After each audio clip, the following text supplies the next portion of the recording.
Hi வணக்கம். இப்போ நம்ம என்ன பண்ண போகிறோம்னா ஜெயச்சந்திரன் இட்லி வாங்கிட்டு வந்தேன். ஸோ இந்த கீழ்கட்டில் சுற்றி யாராவது பேச்சுலர்ஸ் அந்த மாதிரி வீட்டில் இருந்தால் கூட நீங்கள் ட்ரை பண்ணுங்கள். 3 இட்லி 25 ரூபா தான். ஸோ அவங்க என்னென்ன நமக்கு கொடுத்துருக்காங்க, என்ன குவான்டிட்டி கொடுத்துருக்காங்கன்னு பார்க்கலாம். ஓகேங்களா? ஸ்நாக்ஸ் நாங்கள் உள்ளே இருக்கோம். பார்த்தீங்கன்னா 25 ருபீஸ் தான்.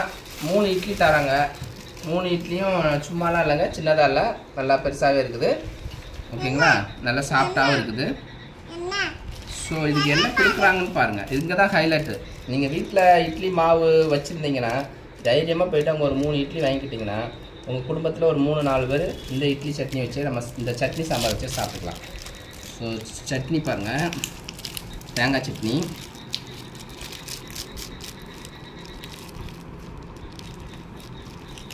ஓகேங்களா. அப்புறம் பார்த்தீங்கன்னா கார சட்னி. நீங்கள் வீட்டில் மாவு இருந்துச்சுன்னா தோசை சுட்டுக்கிட்டிங்கன்னா அது ஒரு 3 பேர் 4 பேர் தாராளமாக நீங்கள் சாப்பிடலாம். ஓகேங்களா. இந்த ஹைலைட் என்னன்னா சாம்பார் பாருங்கள். இப்போதைக்கு இதில் கட்டி தான் தராங்க. பார்சல் பண்ணி நீங்கள் வாங்கினா வாங்கிக்கலாம். இது வந்து கீழ்கட்டில் ஜெயச்சந்திரன். ஓகேங்களா. ஐயோ சாரி. சாம்பார் பாருங்கள். சாம்பாரும் நல்லா திக்காக இருக்கும், நல்லா இருக்கும். ஸோ ஒரு பவுல் நிறைய தராங்க. ஓகேங்களா. ஸோ 25 ருபீஸ்க்கு இதை நீங்கள் தாராளமாக வாங்கலாம். டேஸ்ட்டும் நல்லா தான் இருக்குது, சும்மாலாம் இல்லை.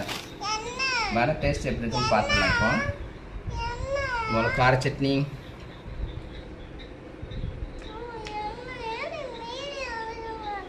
நல்லாவே இருக்குது. தேங்காய் சட்னி, ஃபர்ஸ்ட் கிளாஸ். தேங்காய் சட்னி சூப்பர். இருங்க தாங்க. சாம்பார் எப்படி பார்க்க பப்பு ஒரு செகண்ட் இது நான் உனக்கு இது தரேன்.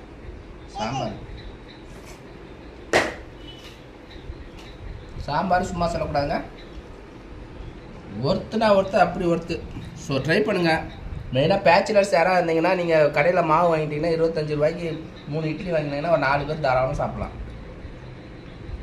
Okay bye.